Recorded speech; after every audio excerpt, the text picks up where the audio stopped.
السلام عليكم ورحمة الله. قبل ما نبدأ عطر فمك بذكر الله والصلاة والسلام على رسول الله. أتمنى تدعموني وتشتركوا في القناة ليصلكم كل جديد.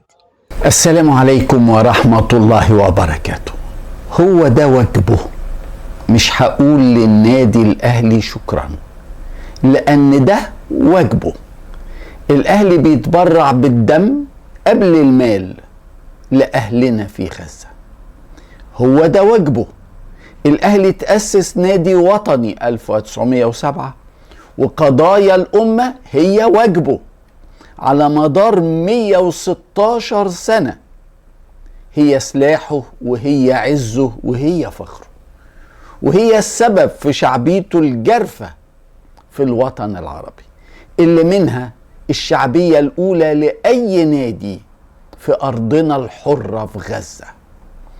مجلس إدارة النادي الأهلي أمس في اجتماعه برئاسة محمود الخطيب مشي على الطريق العظيم، طريق المبادئ، طريق قضايا الأمة، طريق نصرة الحق ونصرة الأمة، واتخذ 4 قرارات تاريخية هتفضل دائما وأبدا تاج على راس مصر وراس كل مصري.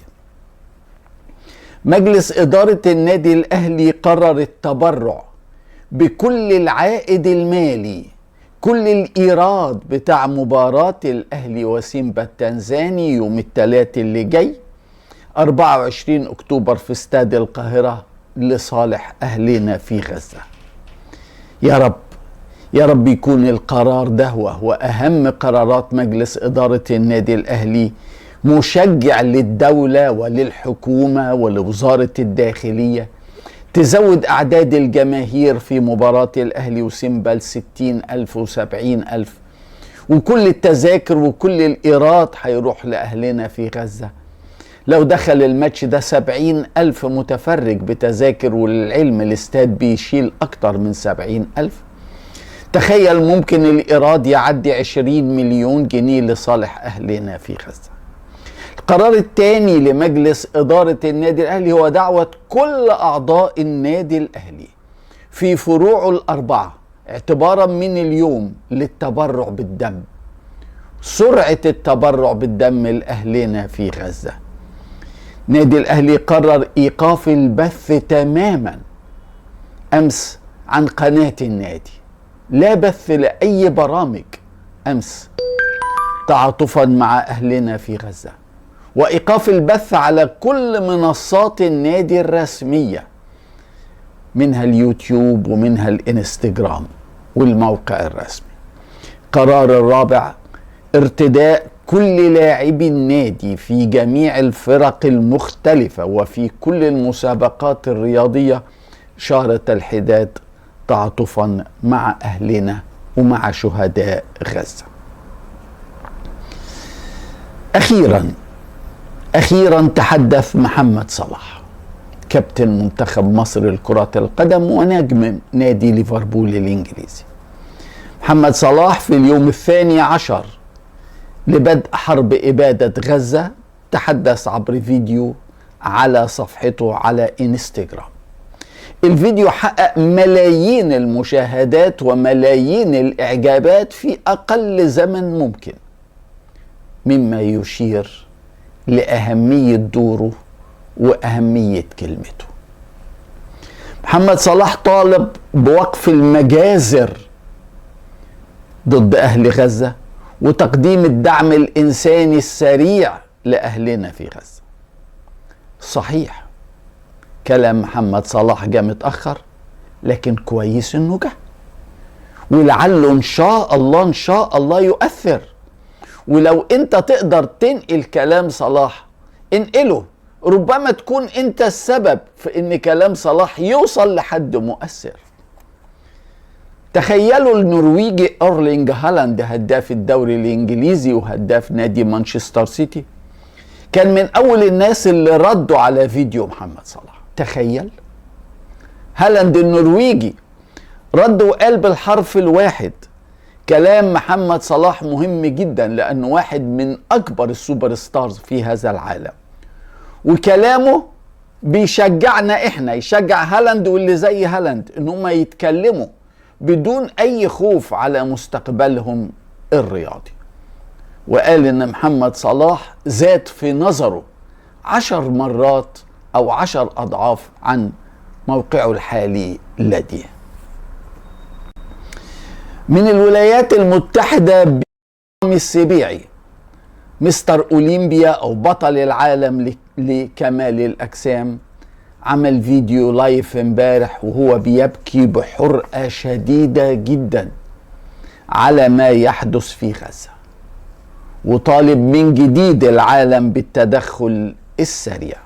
يا رب، بس تخيلوا الحرب على كل واحد بيقف مع غزة شكلها ايه.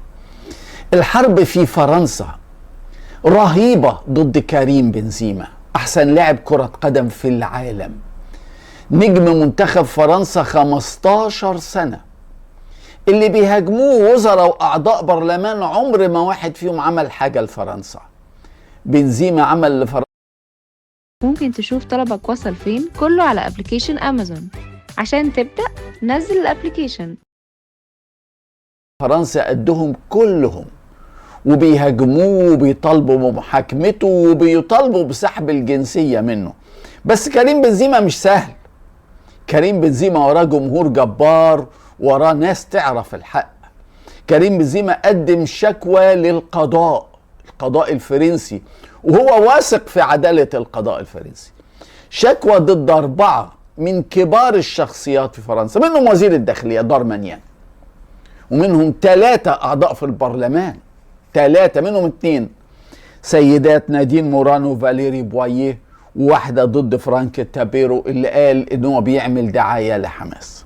سبحان الله سبحان الله، ما شاء الله عليك يا كريم بنزيما. أحمد قندوسي النجم الجزائري المحترف حاليا في سيراميكا كليوباترا بإعارة من النادي الأهلي، كتب على صفحته على انستجرام ساخرا من التخاذل العربي، وقال بيقول لك مرة 22 دولة عربية ما عرفوش يدخلوا ازازة مية. كلمة كبيرة قوي بس اللي يفهم. انما سبحان الله، كل اللي فاتكم وامبارحكم، امبارح كل اللي كانوا صامتين، كل اللي كانوا جبنة، كل اللي كانوا متخاذلين اتكلموا ونطقوا وعملوا رجالة امبارح. عمرو دياب اتكلم امبارح، ومحمد رمضان اتكلم امبارح نمبر 1، وكل دول اتكلموا امبارح.